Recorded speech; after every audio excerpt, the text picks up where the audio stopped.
The story begins with a bold claim about modern humanity redefining the world. A terrifying scene unfolds as a hooded figure crawls from the shadows wounded. On that day, everything changed for the worse. A close-up reveals an eye cracking, symbolizing a shattering reality. Humanity is now called by a different monstrous name. A determined young man in a gas mask looks on, ready for what's coming. In 2045, humanity made amazing leaps in bioengineering and AI, but this tech was only for the privileged while war and hunger ravaged the world. The surface became uninhabitable due to climate disaster, so humanity built massive underground cities as a survival plan. This ideal city project was led by powerful scientific elder. Cities were built in sequence, but the last one faced a terrible discovery. A new dangerously vital species was found. The parasitic flower Sinis Flo. Released from melting permafrost, this plant quickly covered the earth. Its pollen turned humans into monsters called Dullahan, but some survived. A rare mutation allowed some infected to keep their mind. These flower people could manifest plant-based powers from other seed. The idea was to use these flower people to fight the Dullahan. But the ever-growing numbers of monsters left humanity with no escape. Survivors were forced to take refuge in the still unfinished underground city. Decades later, the world above is overgrown and abandoned. A car drives through a snowy forest. The passenger complains about the remote edge city. Danby, the driver, and a flower person insists they're going the right way. His passenger Yippee, also a flower person, teases him about being lost. Danby admits, has directionally challenged, but continues following Yippie's guidance. The pink-haired lead examines a strange mark on the delivery truck. Truck swerves as the driver demands the map, yelling about the handle. Inside the cab, the lead questions what they're actually carrying. The lead suddenly worries this might be some strange, dangerous mission. A flashback shows them excitedly accepting what they thought was a sweet mission. The driver insists the lead just follow orders for a smooth trip. Lead smirks, saying, "See? I told you to trust me." They finally arrive at the remote tent-filled Edge City. The masked guards are shocked to receive an unexpected gift from Ideal City. Lead shrugs, claiming the delivery was made exactly as instructed. The guards hurry inside, one telling the other to report to the captain. A guard begins unchaining the container, wondering about the sudden gift. He opens the doors, hoping for a proper meal after so long. A terrifying, shadowy creature looms over the stunned guard from inside. The guard's eye widens in pure horrified shock at the sight. A dark, ominous energy pulses from deep within the container. Inside, Leader Yura is alerted to a critical emergency. A subordinate reports the surface entrance is destroyed and gatekeepers have fallen. Panic spreads as they warn the Dullahan will swarm the city. Yura's expression hardens with grim determination at the new. He orders emergency protocols and sends someone to the surface immediately. An alarm blares, ordering all personnel to evacuate to underground shelter. A man gathers people from Block A, telling them to move to shelter. A red-haired woman pushes through the crowd in a panic. She realizes with dread that she cannot find Garam anywhere. A character in a brown jacket looks utterly shocked. A green hooded figure searches the woods, asking where someone went. The hooded character sighs, wondering if today is another bust. A close-up shows determination. They wonder where their brother went. A focus on a small pendant hanging from their hoodie. The character clutches their chest, feeling a sudden pang. Their stomach growls loudly in the quiet forest.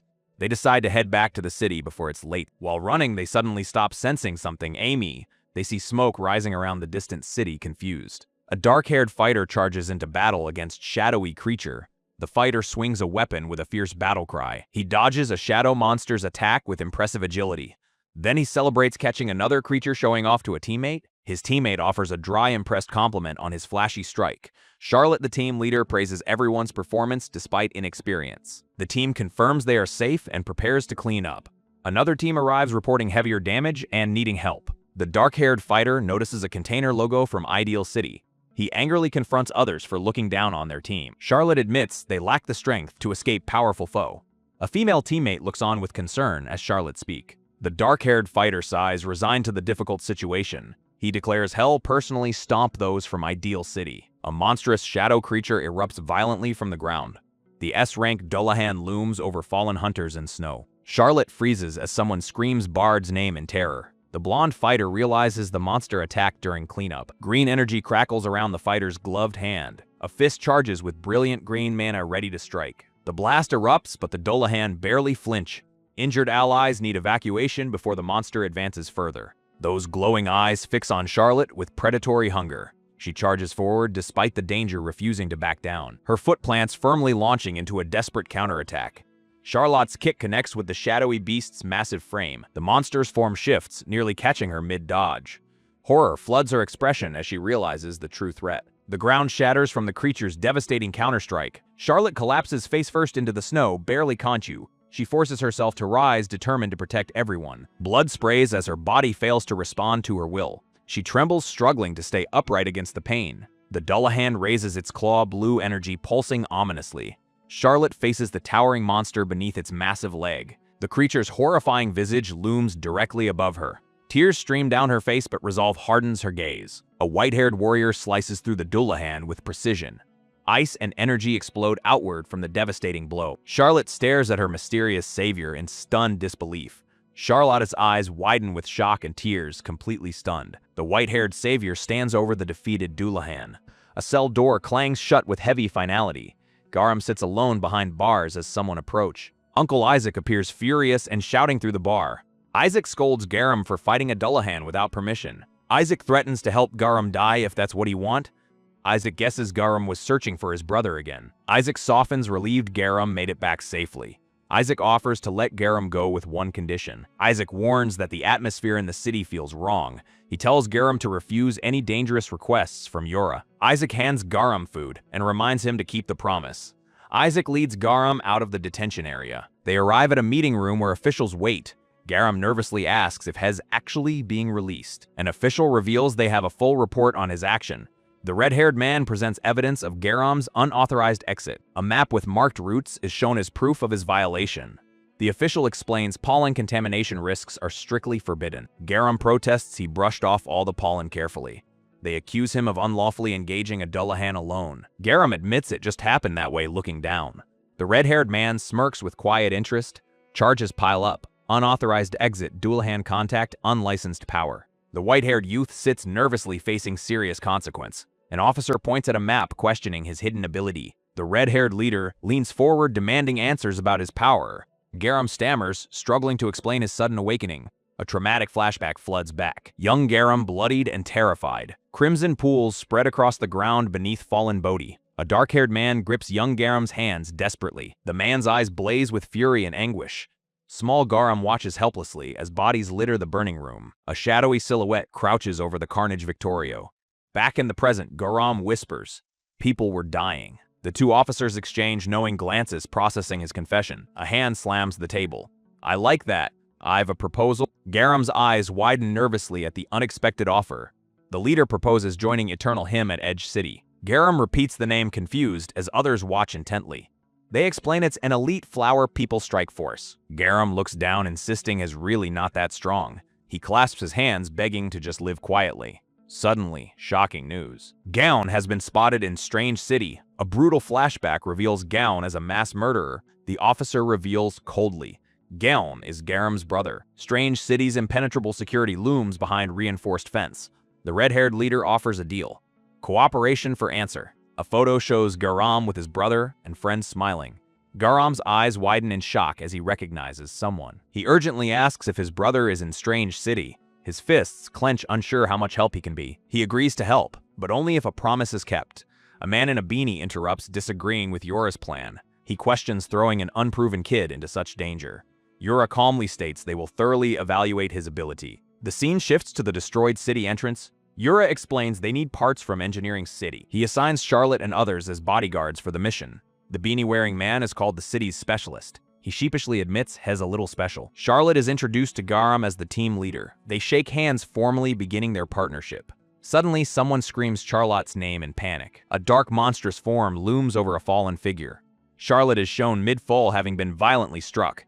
Garam is pinned down by a shadowy creature. His face contorts in terror and strain. 3 hours earlier, the team is stalled on the road. Yura, masked, tells them to be careful and return safe. The specialist doubts Engineering City will actually help them. Yura reminds him they helped during a past food crisis. The specialist recalls the grueling effort of that aid mission. Yura instructs Charlotte to listen to the specialist's exam detail. The red-haired fighter whispers mother with haunted, distant eye. Mia appears behind, asking why her sibling seems off today. Mia questions the risky exam, demanding to know why procedures were ignored. The sibling refuses, acknowledging Gaon, their father's killer, and his brother. Maya's emotional nature mirrors their late father's, making things complicated. They admit normal protocols don't apply when circumstances are anything but normal. Flashback reveals Gon's overwhelming power during his last terrifying appearance. Walking away, they declare this attack means war from Strange City. Personal vendettas won't save them. Only real defensive power matters now. A truck barrels through snow as someone reflects on giving chance. Mia struggles internally, even considering mercy for their family's sworn enemy. Garam clutches his radio eyes wide with sudden shock and confusion. The blonde passenger smiles calmly, completely unbothered by everything unfolding. Garam panics, screaming about this sudden change of plans at them. Isaac questions Charlotte nervously. This can't really be the entrance exam. Charlotte reveals they're fighting Dullahan alone. This is real combat. The blonde explains they're testing what plant abilities Garam actually possesses. Isaac realizes Garam took down S-rank monsters without showing any power. Garam stands outside, trembling, clutching his radio in pure terror. Someone apologizes from inside the vehicle for how things turned out. The driver tells Garam to just use his abilities and move forward. Garam protests, desperately calling out to his uncle in panic. The uncle promises to rush in if danger appears. Garam says that's not it. Garam reveals he faints using abilities and never remembers what happened. The blonde reassures him they'll handle cleanup. Just go for it. Someone shoves Garam forward. Time to face the monsters alone. Garam stumbles back, desperately calling for his uncle's help. His mind races, paralyzed with fear and uncertainty. Two towering Dullahan creatures close in, towering over him. Isaac grips the radio, guilt gnawing at leaving his nephew. Isaac reveals he reviewed the CCTV footage from the entrance. He drops a bombshell. Garam one-shot an S-rank Dullahan. The blonde theorizes Garam's flower abilities are genetically determined. Isaac's eyes widen. His nephew is hiding terrifying strength. Shock registers across Isaac's face as realization hits hard. Garam stands frozen between two massive shadowy predator. He hunches over, battered and bleeding in the snow. The blonde nervously asks if they should intervene now. Blonde calmly insists they observe just a bit longer. Garam's face darkens. They need to see his hidden power. The creatures lunge simultaneously from both sides at Garam. A violent collision erupts. Dark energy explodes outward violently. The shockwave tears through the landscape with devastating force. Garam collapses, his body shredded and bleeding heavily. Then something shifts. Twisted manic grin spreads across him. A massive shadowy hand reaches toward the observer's truck. A monstrous creature looms over Garam's fallen, broken body. Garam screams, a raw primal howl of transformation. The truck is engulfed in a catastrophic blast of energy. Two shadowy entities clash violently against a blood-red sky. The blonde watches Garam, confused why he won't use his power. He turns to the driver, calling out urgently. The scene continues with the next story beat. The blonde insists flower people feel pain, too demanding rescue now. Both men sprint through snow toward the distant battle. The specialist curses, realizing this whole situation was nonsense. Someone shouts through radio that the exam's over, demanding Garam respond. The specialist aims his shotgun, yelling desperately for an answer. They spot something shocking emerging from the swirling snow. A massive impact shakes the frozen ground violently. The blonde stares, bewildered by what has witnessing. Garam stands transformed. Dark tendrils, glowing eyes holding a victim. The blonde's face twists in pure horror at the sight. A dark tendril lashes toward the specialist. Someone screams his name. The specialist shouts a warning, raising his weapon. Blonde tackles him aside as darkness sweeps past. Both men stare up, frozen by what looms above. A dark armored entity reveals itself, mentioning strange city rumor. The creature confirms the terrifying legend actually exists. Garam stands victorious over defeated foes. The black flower person revealed. The blonde screams Garam's name desperately across the battlefield.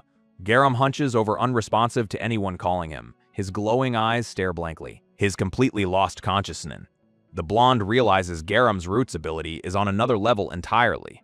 Garam realizes his fainting means dangerously high compatibility. He faces the Dullahan, knowing this won't be easy. His eyes glow as he discovers a shocking truth. Both flower people and Dullahan host parasitic flower. They tap into the exact same dark power. Dark tendrils erupt as Garam makes his move. Massive roots burst from the cracked highway. Garam realizes he can't win with normal strength alone. He pants, desperately searching for another strategy. Next, he decides to damage it fast before regeneration kicks in. Compatibility determines every flower person's true potential. Higher compatibility grants Dullahan-like regeneration and power. Surpassing certain thresholds unlocks actual plant ability. Strange Cities District's map reveals Engineering City's location. Charlotte's plant ability manifests as Dandelion. He gathers and condenses airborne pollen particle. Charlotte detonates the concentrated pollen explosively. The blast reveals terrifying destructive potential. Charlotte's battle instincts proved absolutely correct. But one critical detail slipped past his judgment. The Dullahan begins transforming into something monstro. A being beyond all common sense emerge. Garam stammers. The creature healed instantly from that. Dark roots absorb energy, accelerating the recovery. Massive tendrils strike. This fight seems truly impossible. The dark creature's massive claw swipes, sending Garam flying backward. Creature lands with devastating force, cracking the ground beneath. Razor-sharp claws slice through the air toward Garam's face. The shadowy beast lunges closing distance with terrifying speed. Garam barely blocks as debris explodes around him. Garam grits his teeth, frustration boiling over completely. The creature's glowing eyes narrow, it's actually struggling too. Dark tendrils wrap around Garam, squeezing him mercilessly. Garam gets hurled across the broken highway like nothing. He staggers upright, refusing to stay down just yet. Garam plants his feet, something crackling in his palm. His eyes blaze green. Pollen energy surges through him.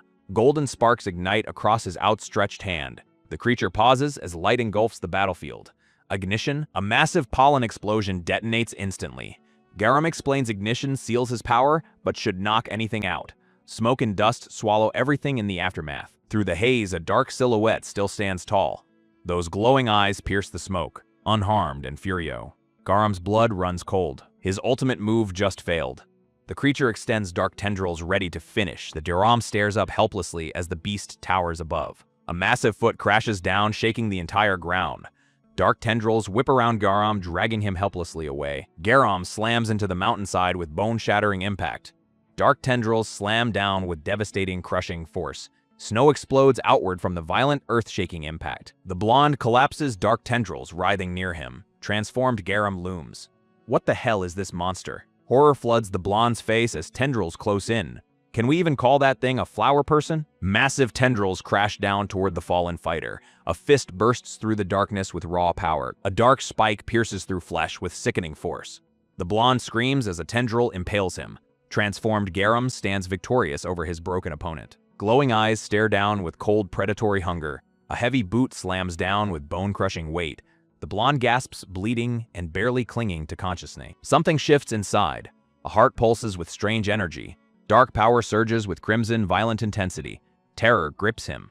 This is the end, his certain. A brilliant green beam erupts from the distant cliff. Transformed Garam's eyes flicker. Something's changing within him. Green energy crackles and sparks in his dark palm. Electric arrow? The blonde recognizes the impossible technique. A hand breaks through the tendrils. There is an opening. The blonde strikes back with blazing green energy. Green power explodes outward in a devastating wave. A blinding explosion consumes everything in its path. The blonde specialist staggers, clutching his wounded side in pain. His face twists in shock, eyes wide with disbelief. He questions how Isaac could have known about Garam's power. A massive explosion erupts, sending debris flying everywhere. Someone screams Isaac's name as the shockwave hit. The dust begins to settle over the ruined landscape. A colossal twisted tree now dominates the shattered ground. Dark roots violently erupt from the cracked earth. A monstrous shadowy hand reaches out from the chow. The massive tree stands silent under the pale sky. A gloved hand twitches, showing a sign of life. Garam's face is frozen in pure terrified shock. He stares at the tree, realizing he lost control again. Dialogue reveals Isaac's leg was injured during the blast. A new figure in purple crouches, observing the scene. A blonde woman with sunglasses grins, calling Garam a toy. She muses about the importance of their discovery. For a moment, she debates whether to report their find to strange city. Her dark-haired companion urges her to leave immediately.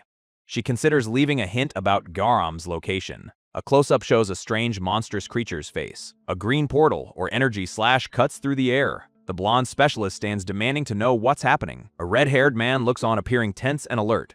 He approaches Garam, saying they need to have a talk. The red-haired man finally sighs, agreeing to something. Garam nervously asks his uncle if his leg is okay. Isaac reveals his prosthetic leg, telling Garam not to worry. Isaac recalls being surprised Garam defeated a Class 4 Dullahan. Garam laments failing the test, unable to recognize Ali. Another man thinks this was his only chance to regain strength. Isaac sits beside the despondent Garam in the medical bay. Isaac gives a small, knowing smirk to his nephew. He tells Garam to stop sulking and asks a question. Isaac begins a story about his past agility and mission. A brutal flashback shows Isaac losing his leg to a Dullahan. He recalls the despair, feeling the sky was collapsing. Isaac explains he struggled to be helpful to the city after. He pats Garam's head, telling him not to give up easily. Garam bursts into tears, overwhelmed by his uncle's word. A blonde man watches the emotional scene from the doorway. Another man enters, complaining about Garam wiping snot on him. The red-haired man approaches, stating Garam made him wait. He tells Garam has heard everything from Charlotte.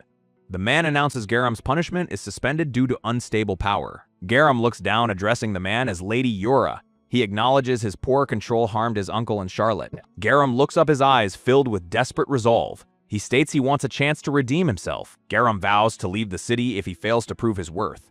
Inside City's Edge, restaurant rumors spreading fast about Garam joining their team. Dark-haired guy worries accepting murderers, brother ruins team image. Girl defends Garam. Bad rumors aside, has strong and kind. Red-haired guy teases, "Do you like him?" She panic. He concedes Garam saved her, tells her to eat. But doubts linger. Can they trust a murderer's brother? Someone slams the table violently. Tension explode. Red-haired Tori snarls, "If you're here, just eat." Tori threatens, "Mention my father again and die." Tori grabs his collar, screaming, "Shut your mouth." Dark-haired guy smirks, calling Tori powerless despite Charlotte's strength. Tori punches him flying. Blood splatters across the restaurant. Chaos erupts. Bystanders scream as the brawl intensify. Charlotte and Tori facepalm. "That idiot," they groan. Tori pins the beaten guy down, confused by something. Suddenly, the lights cut out. Total blackout engulfs them. Charlotte sprints down a dark hallway, calling someone's name. A group assembles. Someone heard something collapse nearby. Charlotte looks worried. Did something else happen again? Red-haired leader announces mission. Everyone heads to Engineering City. A diagram reveals the city's failing purification system. If auxiliary systems fail, it's truly the end. They must retrieve a technician from Engineering City. Silver-haired leader drops the bomb. Garam joins Charlotte's team. In Engineering City, someone searches desperately. "Nabi, where are you?" The blonde from Pleasure City finds her target annoyed at the me. She delivers a brutal kick without hesitation. Nabi, leader of Engineering City's Team 1, is found. A figure leaps to attack, screaming, "Die." The blonde effortlessly deflects the airborne attacker. Green energy crackles as she counter. A massive energy blast erupts, throwing the attacker back. The blast leaves a crater of crackling green lightning. She scoffs at the crude weapon used against her. Suddenly, she questions why Nabi associates with such lowlife. A dark-haired figure steps in, threatening to teach them manner. The blonde reveals her luminous tree ability, ready for discipline. Scene shifts to an overhead view of a red industrial facility. Charlotte and her team arrive at the scene. They discover a motorcycle marked with Pleasure City's insignia. Charlotte decides to investigate the facility alone. A flashback reminds them of the rule to always move in pair. One teammate eagerly volunteers to accompany Charlotte. The remaining two are left behind stunned. One complains loudly about being stuck with Garam. The reluctant pair heads toward the imposing facility entrance. One is shocked by Garam's unnervingly calm demeanor. He fumes internally, unable to comprehend Garam's instant promotion. A flashback shows their own grueling training to earn their rank. He vows to uncover the secret behind Garam's power. Silver-haired asks if doors between societies are usually this open. Pink-haired and brown-haired walk through. Someone questions if anyone's inside. Pink-haired rants about doing dirty work for higher-ups constantly. Brown-haired reminds them. Team 2 follows Team 1's orders, period. The eavesdroppers recognize these two. They're the punks from before. Flashback reveals surveillance footage of the duo delivering something dangerous. Another memory surfaces. The Immortal One brought disaster to their edge. Dark-haired storms out furious. Those bastards attacked their city. The duo finishes up, ready to leave for drink. Dark-haired charges, screaming, "Thuggish bastards will learn respect today." Pink-haired barely reacts. Just a confused, huh? As he rushes in, one swift kick sends dark-haired crashing hard into the ground. Dust and smoke explode from the brutal impact on concrete. Brown-haired bewildered. Who is this guy throwing random punches here? Dark-haired recovers, swinging wildly. Calling them garbage punks again? He swings his weapon, demanding answers. Do they think Hez weak? Pink-haired's patience snaps. This bastard's been testing him too long. Dark-haired mocks their sudden politeness while charging with his weapon. Pink-haired reaches his limit. This fool's begging for death now. Brown-haired steps forward, green energy crackling ominously from his palm. His hand transforms. Glowing green spikes radiate with terrifying power. The green blast slams into both attackers with devastating force. Silver-haired takes the worst of it, green energy tearing through him. Silver-haired shields his friend, asking desperately if Hez all right. Brown-haired confused. Why did they interfere? Silver-haired apologizes nervously. A brown-haired man stares shocked at an opponent's instant recovery. A pink-haired person shouts, urging their partner to erase their enemy. The brown-haired man calms them, worried about cleanup, and a silver-haired foe. A group in green jackets confronts the pair, demanding answer. The blonde leader from the green group orders his team to stay put. A girl in the green group recognizes the outsiders, looking alarmed. The pink-haired one defensively claims the blue-haired guy started the fight. Girl angrily retorts that they attacked their city first. The pink-haired person smirks, confused by the accusation. They lash out frustrated by threats and confusing demand. Their partner struggles to restrain them, pleading for calm. The brown-haired man tries to de-escalate, claiming they're there on Buzine. A man in green angrily points, accusing them of delivering a Dullahan. The brown-haired man looks confused, repeating the word Dullahan. Pink-haired one insists they only dropped off a simple container. Their partner whispers, suddenly realizing the container job was suspicious. The pink-haired person's face falls as the terrible truth dawns. They gasp in horror, realizing they might have delivered the monster. The green-jacketed group states CCTV has evidence holding them responsible. Pair realizes they're in serious trouble, panicking. The pink-haired one asks desperately what they should do now.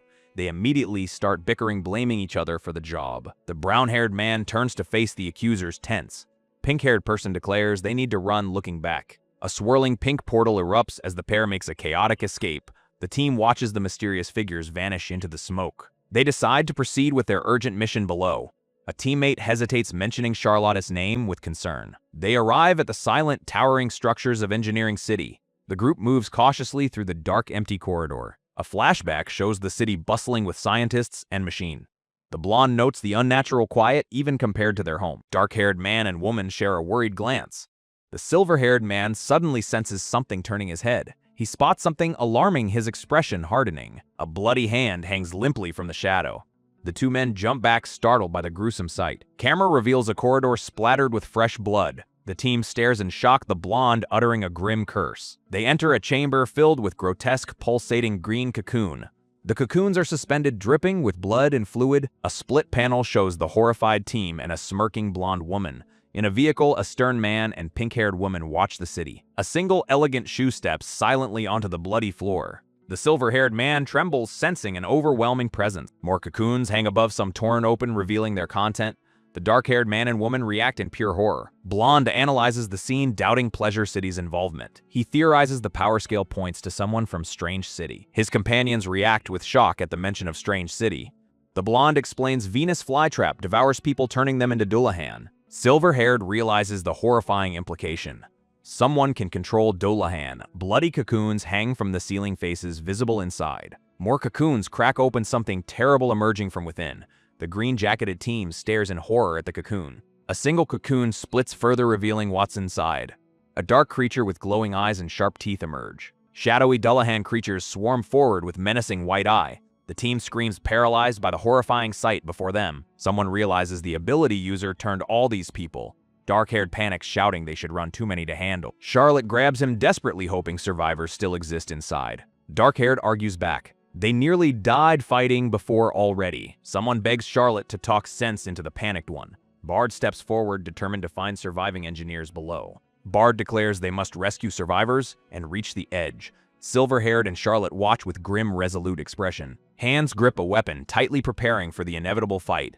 The team braces as Dullahan creatures charge toward them. Bard swings his weapon, cutting through the shadowy monster.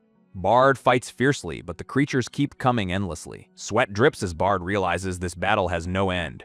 The team fights desperately, but they lack any special ability. Only Tori and Bard can fight. Everyone else is powerful. The overwhelming horde keeps attacking the team, pushed to limit. Garam fights desperately against the Dullahan monsters, unable to use his full power. He realizes the creatures won't die from normal injuries and will keep regenerating.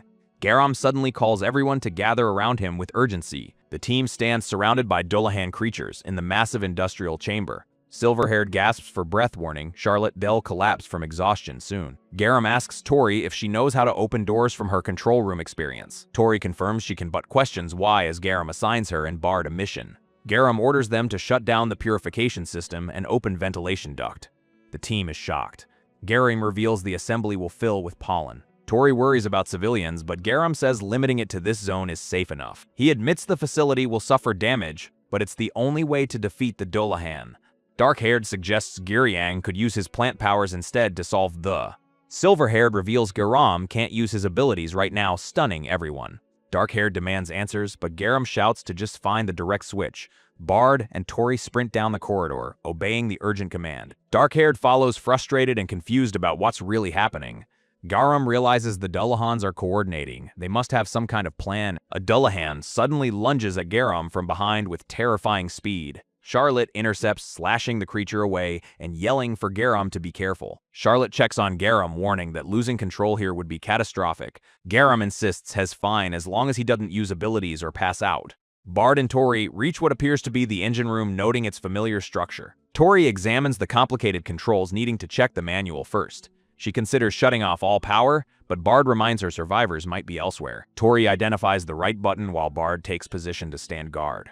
She reads the manual, following instructions to press the power button. The screen flashes red with a warning. Nothing's working as expected. She wonders if an engineering city keycard is needed for approval. There, she turns to Bard, but has slumped over the console, unresponsive. Blood pools across the controls, Bard's hand frozen in place. She spins around and finds Bard's body sprawled on the floor. Her face goes white with shock at the sight before her. A woman in red wielding a sledgehammer steps into view. The red-haired man's fist connects hard with her face. Impact sends her crashing through the wall behind her. The silver-haired man rushes to her side as she gasps about broken rib. They realize these attackers wear engineering city uniforms, not Dullahan gear. Both attackers advance with an unsettling, predatory intensity. Their eyes glow green. Mind control has taken hold of them.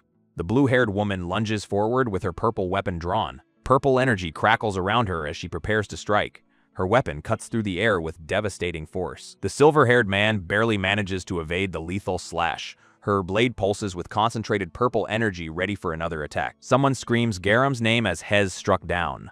Black corruption seeps from the wound where her weapon connected. Purple veins spread across his face as he fights through the agony. The dark substance continues flowing from his body. His strength fails, and he collapses forward. Hez on his knees, now his condition deteriorating rapidly. A monstrous entity looms its shadow, engulfing the fallen silver-haired fighter. The blonde leader watches in horror, realizing the berserker is losing control. Creature's massive claw descends, about to crush the unconscious fighter. The scene shifts to a dimly lit bar where someone sighs in frustration. A pink-haired person slams a beer mug down, fuming about sneaky bastard. They rant about cleaning up Engineering City's mess and being blamed for it. Their brown-haired companion asks about the job giver, a man named Reggio. Pink-haired recalls Reggio, the creepy guy with glowing hair from the Ideal Assembly. A flashback shows pink-haired desperately gambling, needing one more win. The slot machine lands on 2 sevens and cherries a near me. Enraged, pink-haired lifts the slot machine, ready to smash it.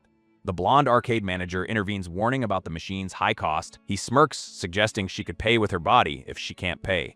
Pink-haired defensively denies breaking it, accusing him of picking a fight. The manager notes her desperation and offers a high-paying short-term job. Pink-haired accepts, thinking it's time to stop living hand-to-mouth. Back in the present, she laments how the job turned into a disaster. The blonde manager suddenly appears behind them, asking if she disliked the job. Both jump shocked as he reveals has been listening since their complaint. He questions why they're drinking cheap stuff after his extra compensation request. Pink-haired angrily retorts, they couldn't use the dirty money from that job. She accuses him of setting them up for the Engineering City and Edge job. Inside him, she yells that he and that fox-like bitch, Bonnie, planned it all. A blonde woman with green glasses and a dark-haired companion reveal themselves. The pair is stunned as the woman offers to clear up the misunderstanding. Blonde woman smirks, inviting the pink-haired one and her companion to sit. The pink-haired one demands to know the misunderstanding, her companion noting blood. Blonde casually notices the blood on her shirt, feigning disgust. The pink-haired one slams the table, furious at being treated like pushover. She leans in, daring them to give her more dirty work again. The blonde calmly asks if Shez finished her angry outburst. Blonde's companion explains the dark origins of their comfortable lifestyle. The pink-haired one listens, a sweat bead forming on her temple. Blonde grabs her face, stating she benefits from others suffering too. She coldly questions why the pink-haired one acts so noble. Yippee slaps the hand away, rejecting the harsh philosophy. The blonde stands calmly as Yippee sees with contained fury. Yippee curses under her breath, clearly shaken but defiant. Her companion calls out as she suddenly turns to leave. The blonde watches them go, calling out the name Yippee. A sharp-toothed blonde man comments that Yippee is fun to mess with. He comforts his dark-haired companion, telling him to just act normal. The man tells someone to stop huffing and sit down to talk. Blonde woman turns ready to continue their conversation. The man grins, asking about the silver-haired person she saw. Scene cuts, someone urgently shouting the name Garam. A brown-haired fighter in green looks on, frustrated and out of breath. A close-up shows dark, corrupted energy pulsing ominously. A gloved hand reaches out desperately amidst the chow. The fighter realizes with horror they've completely lost control of the situation. Blue-haired fighter lunges forward with her deadly purple weapon. Purple energy crackles violently around her swinging blade. Blue and purple energies collide catastrophically in the chamber. The red-haired attacker gets blasted backward by the impact. Garam unleashes devastating blue energy from his bare hand. A massive pillar of blue energy erupts skyward. The energy spreads across the floor like frozen lightning. Garam hunches over, drained from channeling such power. Another enormous blast tears through the industrial facility. The blonde leader watches, horrified by the destruction unfolding. He groans in pain, his body battered from battle. His green eyes narrow with desperate, calculating intensity. Flashback. An office meeting discusses Garam's uncontrollable, dangerous ability. The red-haired official insists Garam's power is too valuable. Blonde protests he could die handling that power. A solution exists. If someone from Engineering City survive. Present. Garam collapses amid swirling blue energy tendril. The red-haired attacker lies unconscious on the cracked ground. A silhouette emerges slowly through the settling dust cloud. Garam stares across the wreckage at the blonde leader. The blonde clenches his fist, cursing under his breath. He desperately wonders what his next move should be. Their eyes meet. Something shifts in Garam's shadowed expression. Garam stumbles forward, asking worriedly if Charlotte is okay. Charlotte stares at Garam in shock, speechless at his concern. The blonde checks on Silver-haired, who feels nauseous but okay. He asks if Silver-haired suddenly gained control over their power. Silver-haired admits they never used their power intentionally before. Usually, they black out and wake up when everything's already over. The blonde confesses he's equally confused about what's happening. He smirks knowingly, saying this outcome actually makes perfect sense. Tori suddenly bursts in, shouting urgently for everyone's attention. A mysterious woman with glowing green eyes lunges forward aggressively. Someone questions who this attacker is. Noticing he doesn't look undead, the woman swings her weapon violently at Tori in the control room. Tori desperately pleads for her to stop raising her own weapon. Tori swings back, defending herself against the relentless assault. The attacker pauses, confused by Tori's unexpected resistance.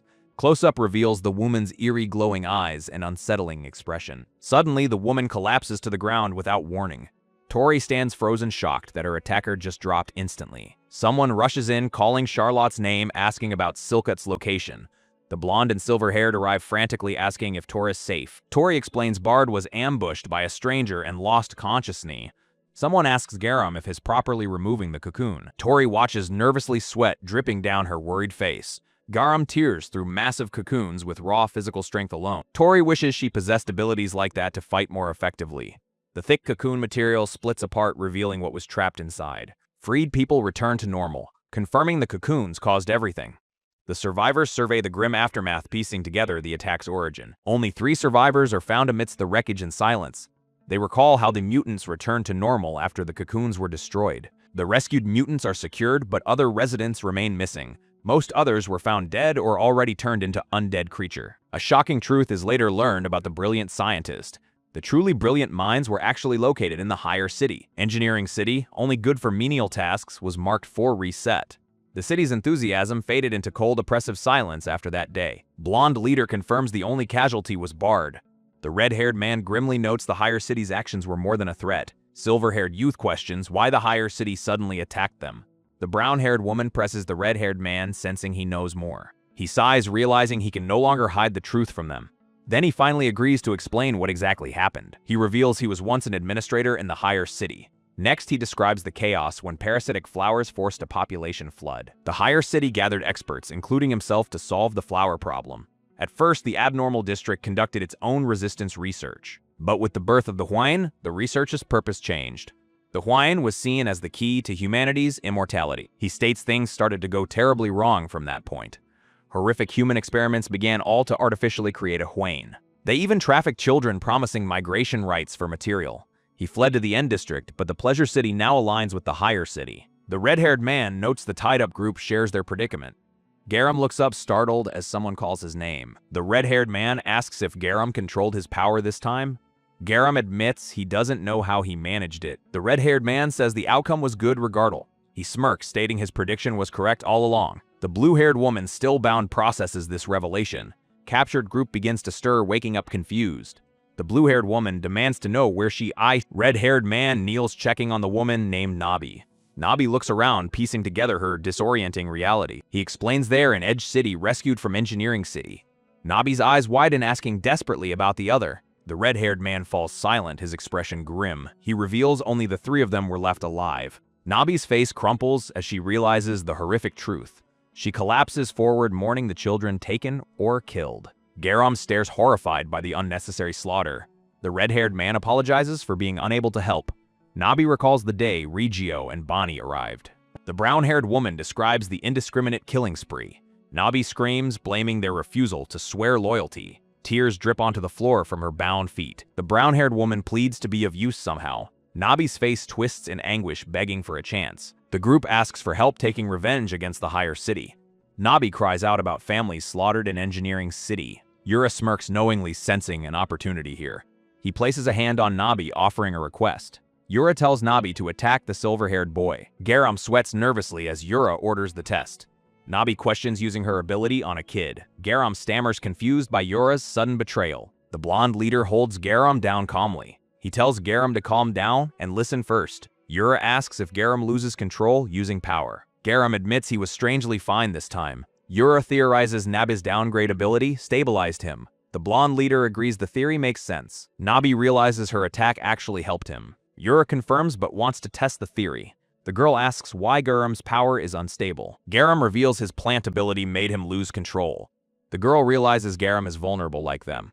Awkward silence as she apologizes for the comment. Nabi nervously questions if they should proceed. Yura reassures her it's just a controlled test. The blonde leader says it's a good power test. Garam hesitantly asks for one small favor. Garam begins explaining his condition for the test. The blue-haired fighter looks stunned, asking just what. She pleads with the silver-haired youth to go easy. He feels nauseous, his recovery slowing from her strange attack. She states there's no holding back. Her ability suppresses his power. For a moment, she warns that even a whine can die from her strike. The youth panics as she prepares to attack again. His eyes widen in terror, realizing the mortal danger. A violent purple slash cuts through the air toward him. He grunts in pain as the energy strikes his arm. Dark, corrupted energy drips from his wounded limb. He tells her not to read his mind, claiming has okay. Suddenly, he decides to test his own ability despite the injury. Others worry his root-like power might collapse the building. The youth takes a deep breath, concentrating. Blue-haired woman and red-haired man watch intently. His arm transforms, covered in dark pulsating vine. He shouts, channeling energy, as a blue plant sprouts from his head. There he cheers, ecstatic that his new ability actually worked. The woman is confused by their fuss over simple concentration. Red-haired man assigns the youth to stick with Nabi. He asks Nabi if she can go with Garam. Inside him, he then presents two tied-up captives, introducing one as Garam. The captive Nabi looks on, confused and bound. Other captive yells, demanding the city people leave. The red-haired man sighs, realizing he must explain everything again. Jinsu cries, feeling abandoned by his friend's action. Diddy coldly tells him, crying, "Want revive the dead." Jinsu snaps at Diddy's cold, emotionless response. Nabi apologizes for the sudden chaos and trauma. Jinsu checks on Nabi, who shares his grief. Nabi finds purpose in avenging their lost family. Nabi urges focusing on fixing the purification device. Diddy leaves to inspect the device. Garam watch. Jinsu suddenly recognizes Garam and is shocked. Jinsu bows, apologizing for his earlier attack. Yura praises Diddy's engineering skills despite her youth. Nabi explains Diddy's lifelong talent for mechanic. A young girl excitedly calls for her team leader. Bard returns, boasting about his full overnight recovery. Yura welcomes Bard back, noting his early return. Bard reports the entrance repair is stalled, missing a part. Nabi reveals they need gold to craft the part. Yura laments gold's scarcity, but mentions the Pleasure District. Bard reacts with excitement to the gold requirement. Bard claims knowledge of a place with gold. Bard mentions his collector grandfather might have some. Nabi is shocked to learn of Surface Village. Explanation reveals outcast villages formed to avoid contamination. Bard describes Westling Village as a hidden settlement. Yura doubts gold's presence. Bard assures he saw it. Red-haired man muses thoughtfully about collector. Team splits up. Nabi heads to Nestling Village for gold. Only one purification device remains functioning. Red-haired man sweats nervously, dreading potential disaster. Crows circle over desolate Surface Village ominously. Village chief learns raiders attacked again. Chief rages. Hwanes are blocking the road. Armed raiders storm and demanding villagers surrender. Raider in horned mask mocks the pathetic villager. Villagers stand defiant, warning raiders to leave now. Raider recognizes Mr. Hwane, asks about stolen children. Raider aims massive gun, demands kneeling or death. Young villager in beanie reacts with shocked disbelief. Gas mask close-up. Cold command to kneel immediately. Scene shifts to neon-drenched city streets at night. Pink-haired cat eater snacks, while man complains about spending. Man reluctantly agrees, while companion clings affectionately. S thoughts drift to someone named Appy. Flashback reveals violent outbursts since that bar incident. Pink-haired one smashes hideout with bat uncontrollably. Man visits market trying to refresh himself, gets bumped by stranger in crowded street questions his own apology. Commotion draws attention. Auctioneer unveils legendary Hua Yin gun to crowd. The specialized gun can instantly neutralize Hua Yin power. Pink-haired fighter scoffs at the strange city's creation. She questions if it makes any sense at all. Then she argues they should be fighting fire demons, not painter. A blonde woman named Shin surprises them promoting a city gun. Jin invites them to a demonstration of the Hua Yin gun. The skeptical pair receives a flyer for the upcoming event. A close-up shows the gun's design on the promotional material. Suddenly, a gunshot echoes across a desolate landscape. Inside a vehicle, two men react with alarm to the sound. One fears marauders are attacking the village again. The dark-haired man looks out, sensing immediate danger. He decides to scout ahead on foot, leaving the vehicle. A woman inside shouts a warning as he rushes out. Purple energy bullets rain down on the dusty ground. A masked figure stands over defeated bleeding painter. The figure boasts the gun is enough to take a city. Dark-haired man runs shouting for his grandfather. He sees looters again, questioning if a painter remains. His friends catch up, warning him not to go alone. A hooded looter mocks the captured begging painter. The looter laughs at their fall from special statue. Another man confronts the dark-haired lead, declaring betrayal. The masked figure holds a gun to a wounded painter. He fires, sending a bloody spray toward the group. The painter collapses, pointing a final accusing finger. Whoa, they used a gun on a Hua man. Masked raiders drag a poor captive from sewer. Their leader coldly orders tight watch on prisoner. Bard suddenly lunges, screaming for his grandpa. Grandpa gunned ahead weakly whispers Bard's name. Friends hold Bard back, urging him to stay calm. Garam warns his explosive power could hit everyone. Tension crackles between Garam and the blue-haired fighter. A violent purple slash suddenly tears through the air. The raiders laugh arrogantly, claiming this town their weapon slowly charges with ominous purple energy. A masked scout abruptly screams in sudden shock. Strange blue vines suddenly erupt from the ground. A vine lashes out, striking a raider hard. The gun flies from his hand. Chaos erupt. Another raider fires wildly, cursing the sudden attack.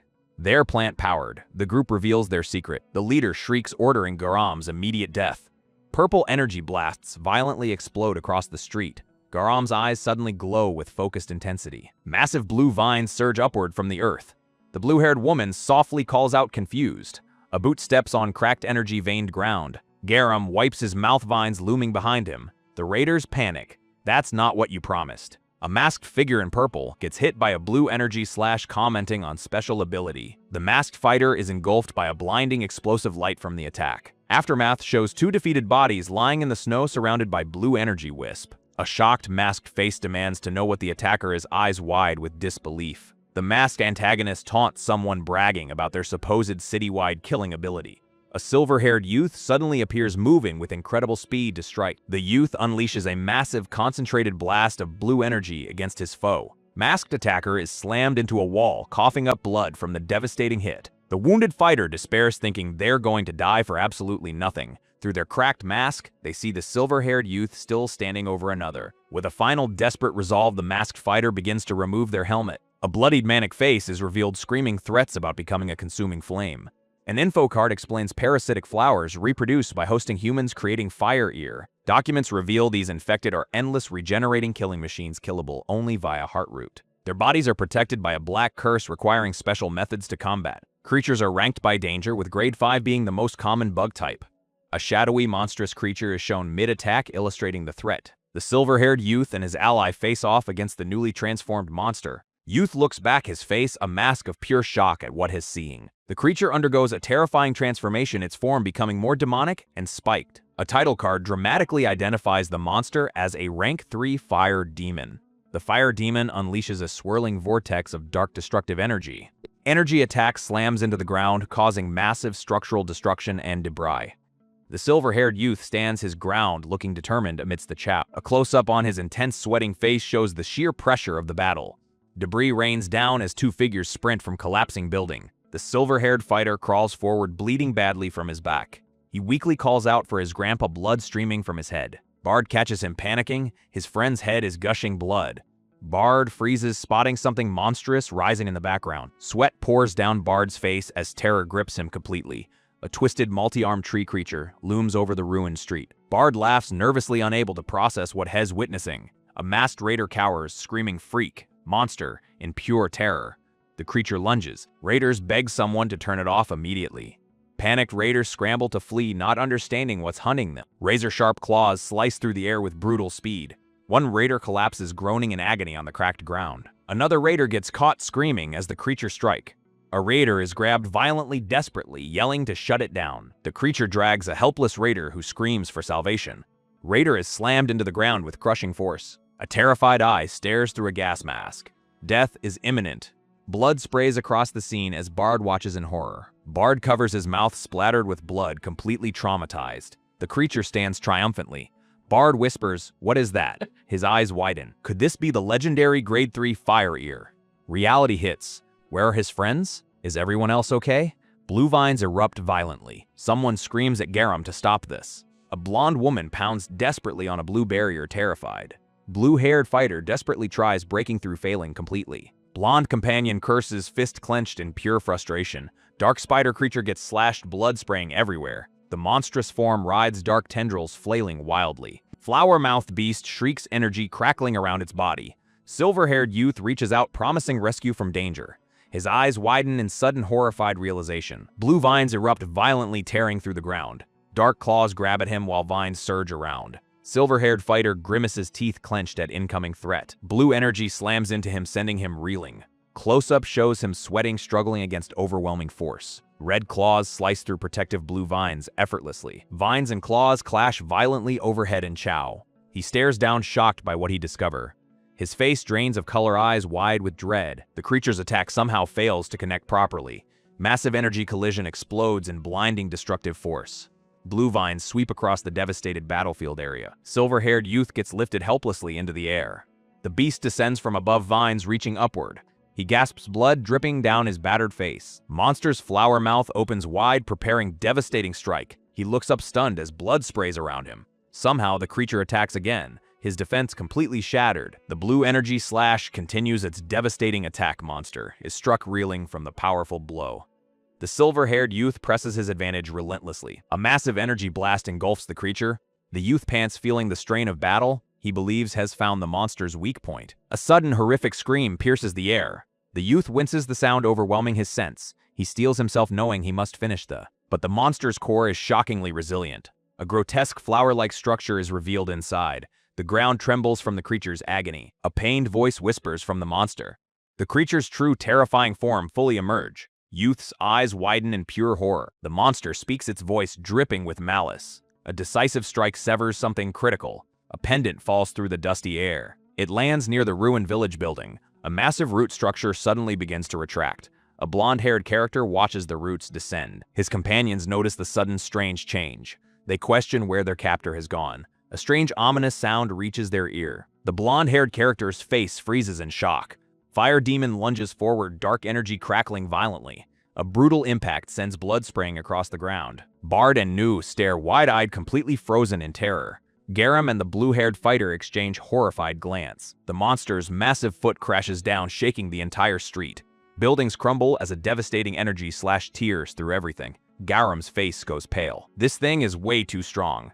Another explosion erupts, sending debris flying everywhere. Bard steps forward, ordering everyone behind him immediately. Nu stammers, recognizing something terrifying about this creature. Bard whispers urgently, "Did Nu hear that too?"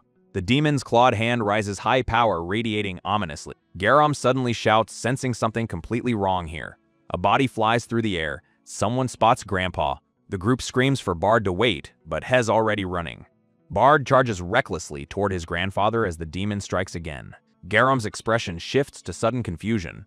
A blinding light erupts from somewhere unexpected. Everyone stares, completely bewildered by what just happened. Something small glitters beneath a boot on the dusty ground. Garam freezes. That's his necklace lying there in the dirt. He picks it up, trembling. Why would it be here? Bard desperately shakes his grandfather, begging him to wake up. A massive shadow descends over them both from above. Bard shields Grandpa as something strikes him. Blood sprays across his face. A sudden purple slash intercepts the demon's blow, saving Bard and Grandpa. Tori yells at Bard, telling him to run without looking back.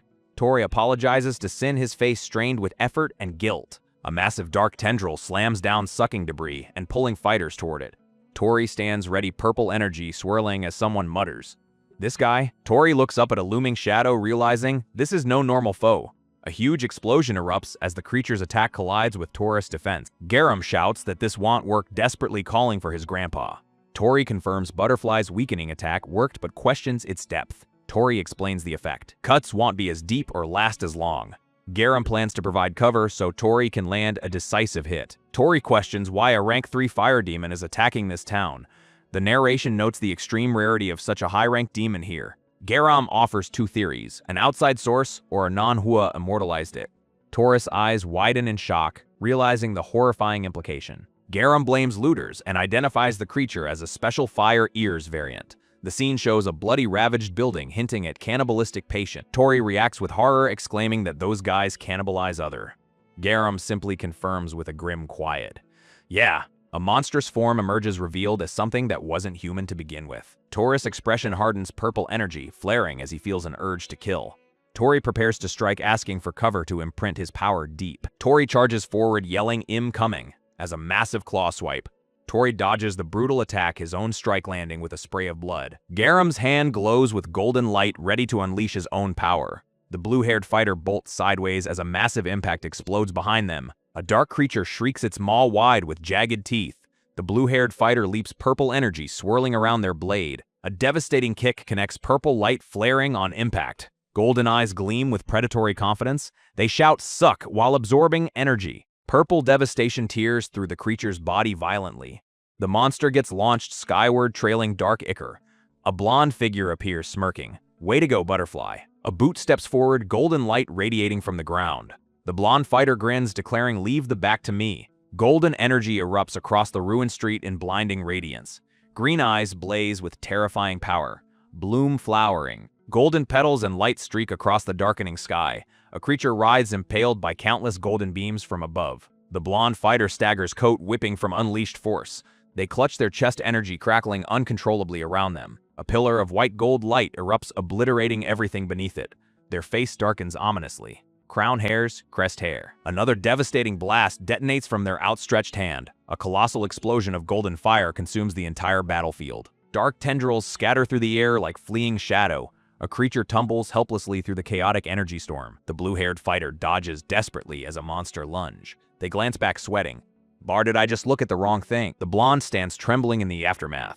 Narration reveals Charlotte entered Bloom, the painter's dangerous runaway state. A masked hand reveals an ability needing high compatibility.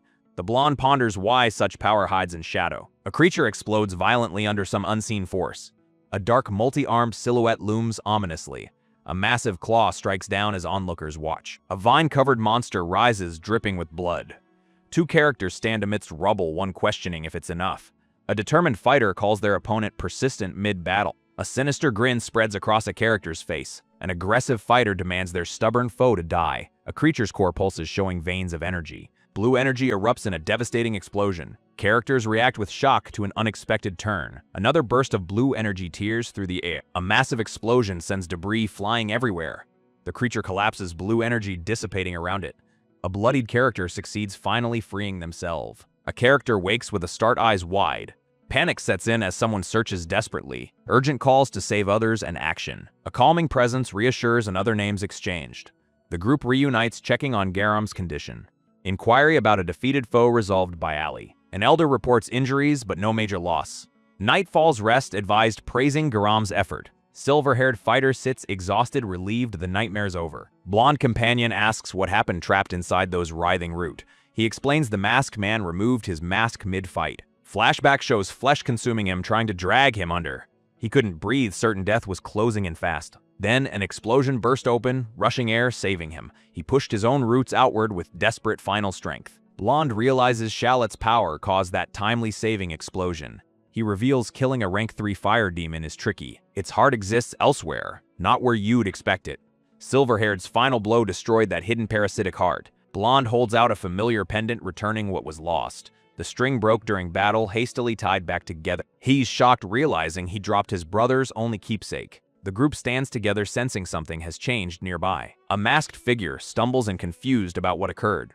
He recognizes the blonde, asking if marauders were handled. Blonde confirms they are gone, checking on the man's condition. The elder requests formal help for the struggling shantytown. He reveals Tudor's purification plant is broken, city endangered.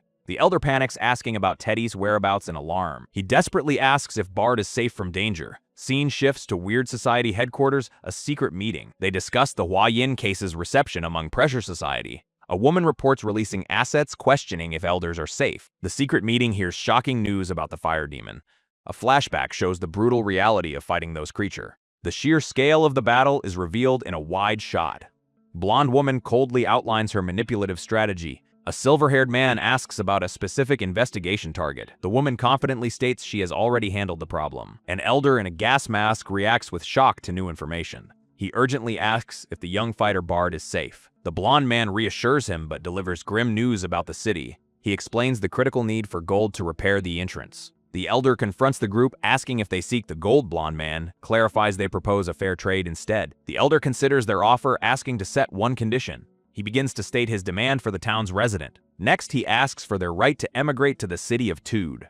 The blonde man reacts with surprise to the sweeping request. Elder explains the city's strict controls and verification problem. He questions if they can truly take responsibility for the townspeople. A flashback shows the harsh drought and famine they endured.